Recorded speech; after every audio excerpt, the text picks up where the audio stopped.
سب سے اعلیٰ درجے کا اسلام کیا ہے؟ من سلم المسلمون من لسانہ و یدہ۔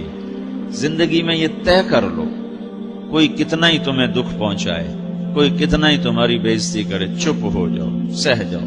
مرنے والے کی کیا عزت، کیا ذلت، میں نے تو مر کے دیکھا ہے، اور مجھے یہ حدیث سمجھ میں آئی ہے بڑی اچھی طرح، موتو قبل ان تموتو، کہ مرنے سے پہلے مر جاؤ۔ اس وقت اگر میں مر جاتا تو مجھے کوئی گالیاں دیتا تو مجھے کیا نقصان تھا، اور مجھے کوئی نعرے لگاتا میرے لیے تو میرا کیا نفع تھا۔ تو مرنے سے پہلے مر جاؤ۔ کوئی تمہیں برا بھلا کہے تو تمہارا کیا نقصان ہے، تمہیں کوئی واہ واہ نعرے لگائے تمہیں کیا نفع ہے۔ اگر اللہ راضی ہے تو مردہ باد اور زندہ باد سے بے نیاز ہو۔ ابو ذر رضی اللہ تعالیٰ عنہ کو ایک آدمی نے گالیاں دی تو انہوں نے فرمایا، بیٹا ایک گھاٹی آگے آ رہی ہے، اس میں گر گیا تو جو کچھ کہہ رہے ہو اس سے بھی زیادہ کا حقدار ہوں، اور اگر پار ہو گیا تو تیری گالیوں سے مجھے کوئی فرق نہیں پڑتا ہے۔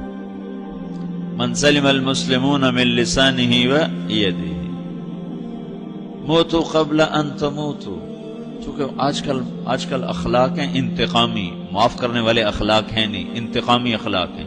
ہمارا معاشرہ انتقامی ہے، اچھا کرو گے تو ہم اچھا کریں گے، برا کرو گے تو ہم برا کریں گے، جیسا کہو گے ویسا ہم سے سنو گے۔ یہ ہمارا ماحول ہے، یہ ہمارا۔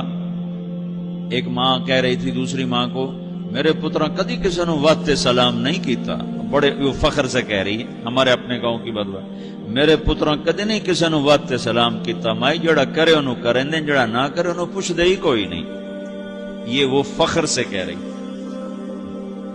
جو سب سے بڑا عیب ہے وہ سب سے بڑا فخر بنا ہو۔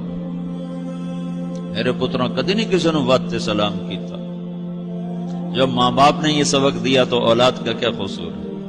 ہمارا معاشرہ انتقامی ہے، ایک کی 10 سنانے کا ماحول ہے، تو آپ 100 کی ایک بھی نہ سناؤ۔ احنف بن قیس رضی اللہ تعالیٰ عنہ پہ ایک آدمی نے چڑھائی کر کہنے لگا، ایک سناؤ گے نا تو 10 سنو گے میری طرف سے۔ تو احنف بن قیس کہنے لگے، بھائی تو مجھے 100 بھی سنائے گا نا تو میری طرف سے ایک بھی تو نہیں سنے گا۔ ایک آدمی ان کی بڑی بےزتی کر رہا تھا اور وہ چل رہے تھے، اور وہ 100 گالیاں بک رہا ہے۔ جب آ گیا نا قریب شہر تو کہنے لگے، دیکھ اب میرا قبیلہ یہاں رہتا ہے، اگر کسی نے سن لیا نا تو تیری بڑی دھلائی کر دے گا، تو نے جو مجھے گالیاں دینی میں کھڑا ہوں یہیں تو دے لے، تو اپنا سارا زور پورا کر لے تاکہ آگے تجھے کوئی تکلیف نہ پہنچا دے میری وجہ سے۔ تو وہ پاؤں پہ گر کے معافی مانگنے لگا کہ واقعی تو بڑے حلم والا ہے۔ وہ مشہور تھے اپنے حلم میں، بردباری، اور لوگ ان کا امتحان لینے آیا کرتے تھے کہ بھئی کوئی ہے جو احنف کو غصہ دلا دے، تو لوگ ناکام ہو جاتے تھے، ان کو غصہ نہیں آتا۔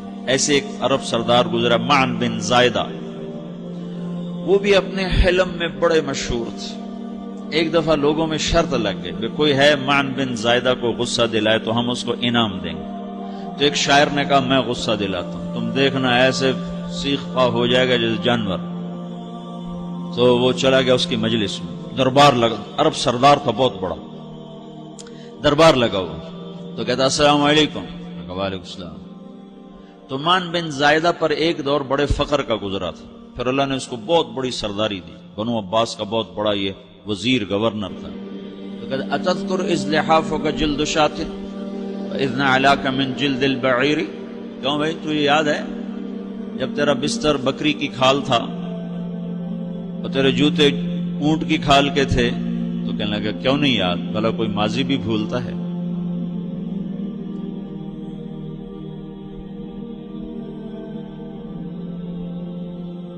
تو وہ کہنے لگا، پہلا وار تو خطا کا، فسبحان الذی اعطاک ملکا وعلمک الجلوس علی السریر۔ تو پھر ساری تعریفیں تو اللہ کی ہیں جس نے تیرے جیسے کو تخت پہ بٹھا دیا۔ کہاں بھئی ساری تعریفیں اللہ کی ہیں، میری تو کوئی اوقات نہیں۔ تو کہنے لگا، سأرحل عن دیار انت فیہا وان جار الزمان علی الفقیر، جہاں تیرے جیسا حکمران ہو وہاں مجھے رہنا گوارا ہی نہیں ہے، میں یہاں سے چھوڑ کے نکل جاؤں گا چاہے کتنی تکلیف اٹھاؤں۔ بڑے دربار میں یہ ایک گورنر اور وزیر سے بات ہو رہی ہے، تو وہ کہتا ہے اچھا بھائی اگر تو ہمارے پاس رہے گا تو ہم تیرا اکرام کریں گے، اور اگر تو جانا چاہتا ہے تو پھر رافقت کا سلام، تو یہ بار بھی خالی گیا تو پھر کہنے لگا فجد لی ابن ناقصۃ بمال،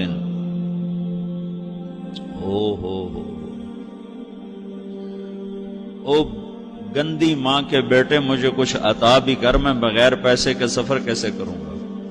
عرب کو کسی کو بھی ماں کی گالی دے دینا پھر عرب سردار ہو۔ فجد لی ابن ناقصۃ بمال، بری ماں کے بیٹے مجھے کچھ پیسے بھی دے، میں نے جانا ہے۔ میں کہا بھائی اس کو 3000 دے دیا جائے۔ اللہ، تو کہنے لگا قلیل ما آتیتنی وانی لأطمع منک فی الکثیر، یہ تو بہت تھوڑا تو نے دیا ہے، مجھے اور دے۔ کہا اچھا بھائی 3000 اور دے دو۔ تو وہ شاعر کی بھی آنکھیں پھٹ گئیں، کہنے لگا اب ٹھہر جا ٹھہر جا، اب میں تیری اصل تجھے بتاتا ہوں۔ سألت اللہ ان یبقیک ذخرا فما لک فی البریۃ من نذیر، میں اللہ سے دعا کرتا ہوں اللہ تیرے جیسوں کو سلامت رکھے، تیرے جیسا دنیا میں کسی ماں نے جنا ہی کوئی نہیں۔ فمنک الجود والافضال حقا وفضل یدیک کالبحر الغزیر، تو ہی سخی ہے، تو ہی کریم ہے، اور سمندر بھی تیری سخاوت کے آگے کچھ نہیں ہے۔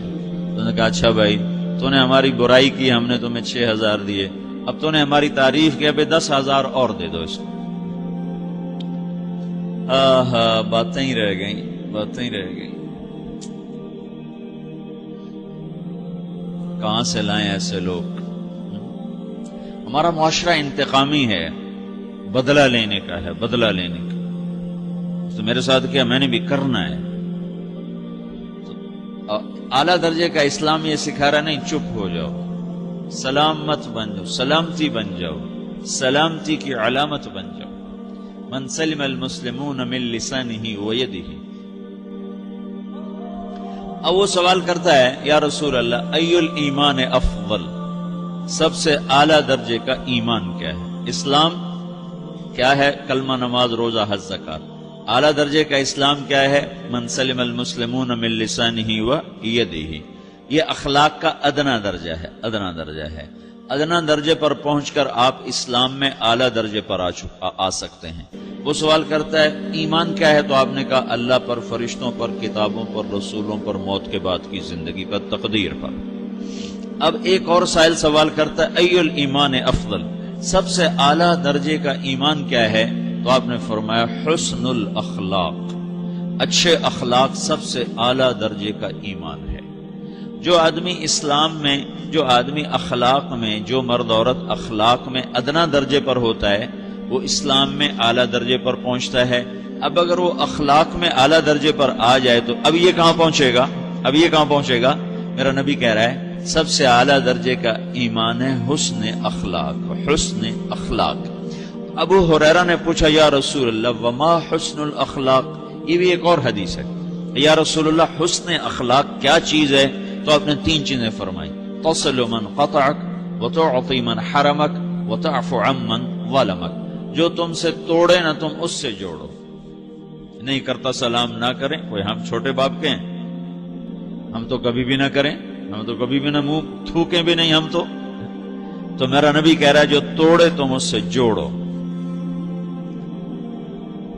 جو محروم کرے اسے عطا کرو، جو زیادتی کرے اس سے درگزر کرو۔ یہ 3 کام جو عورت مرد کر لے گا یہ اخلاق کے اعلیٰ درجے میں ہے۔ جب یہ اخلاق کے اعلیٰ درجے پر پہنچتا ہے تو پھر میرا نبی کیا بشارت دیتا ہے؟ ادنا درجے پر پہنچ کر تو اعلیٰ مسلمان کی بشارت ہے، اور اخلاق میں اعلیٰ درجے پر پہنچ کر میرا نبی کہتا ہے کاد الحلیم ان یکون نبیا، اعلیٰ اخلاق والا بس نبی بنتے بنتے رہ جاتا ہے۔ اعلیٰ اخلاق والا ایسے ہے جیسے کہ نبی، قریب ہے کہ وہ نبی بن جائے، یہ تو ہے نا ترجمہ، لیکن ہم ہمارے اردو میں کہتے ہیں وہ نبی بنتے بنتے بنتے رہ گیا۔ کیا مطلب؟ کہ اس میں اور نبی میں صرف نبوت کا فرق رہ جاتا ہے، باقی وہ سب کچھ حاصل کر لیتا ہے۔